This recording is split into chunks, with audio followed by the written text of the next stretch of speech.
سامعين صوت القرمشة اللي يفتح النفس ده؟ تعالوا النهاردة نعملها بطريقة سهلة وبسيطة وما تاخدش مننا وقت، وكمان مش هنبيتها في التتبيلة. يعني هنعملها كلها كده في وقت قليل جدا، وطعمها طالع يجنن ومقرمشة كده زي ما انتوا سامعين. معاها بقى شوية رز بسمتي تحفة. ونسمي الله كده ونبدأ. جبت فرخة قطعتها 8 قطع وغسلتها كويس وعملت فيها فتحات، وكمان معايا وركين قطعتهم برضو الاتنين وعملت فيه فتحات.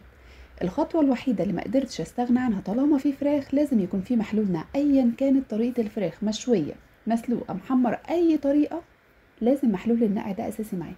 بس انا سبت الفراخ فيه ساعتين بس، يعني ما بيتهمش في التلاجة ولا حاجة.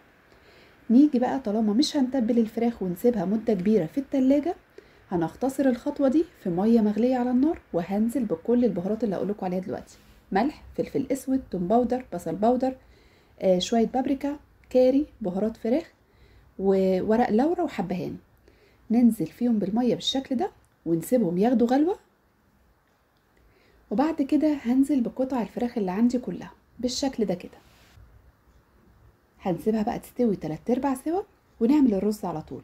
حلة على النار نزلت فيها بشوية زيت صغيرين، وكمان بصلاية مفرومة بالشكل ده او متقطعة قطع صغيرة. وهنزل بالبهارات الصحيحة: ورق لورا، فص حبهان، لومي اللي هو الليمون الاسود، ومعاهم عود قرفة. الخطوة التانية هننزل بشوية زعفران صغيرين قوي لو متوفر، وشوية قرفة صغيرين جدا برضو، يعني ربع معلقة قرفة، والزعفران رشة بسيطة جدا. طبعا مش هنحط اي بهارات لان الفراخ فيها كل حاجة، يعني شوربة الفراخ فيها كل حاجة احنا حاطينها، فمش محتاجين اي بهارات تانية. وبعد كده هنزل بنص كيلو رز بسمتي وابدأ اشوحه كويس جدا مع البهارات والبصل والحاجات دي كلها. دقيقتين 3 كده على النار، وننزل بالشوربة بتاعتنا اللي هي شوربة الفراخ. الشوربة دي مخلية طعم الرز يتجنن. طبعا احنا زي ما قلت لكم ما ضفناش اي بهارات للرز لان الشوربة متبهرة كويس جدا. هسيبه يغلي، واول ما يغلي ويشرب ميته هنزل بجزرايه مبشورة بالشكل ده واقلبها مع الرز، واسيبه بقى يكمل سواها على نار هادية. وتعالوا بقى نجهز الكفر اللي هيدينا كده قرمشة حلوة الفراخ: كوبايتين دقيق، معلقتين نشا كبار، ربع معلقه من الحاجات اللي انا اقولكوا عليها دي دلوقتي: توم باودر، بصل باودر، ملح، فلفل اسود، بهارات فراخ، وشويه بابريكا. هقلب كل الحاجات دي مع بعضها، وكده كمان الكفر جاهز معانا، وهنزود له ده اختياري كيس فيجيتار. نقلب بقى كل الحاجات دي مع بعضها، ومجهزه جنبي هنا الزيت، وكمان الميه اللي هنحطها على طول مع الفراخ. والفراخ المسلوقه طلعتها من الشوربه وصفيتها بالشكل ده على طول.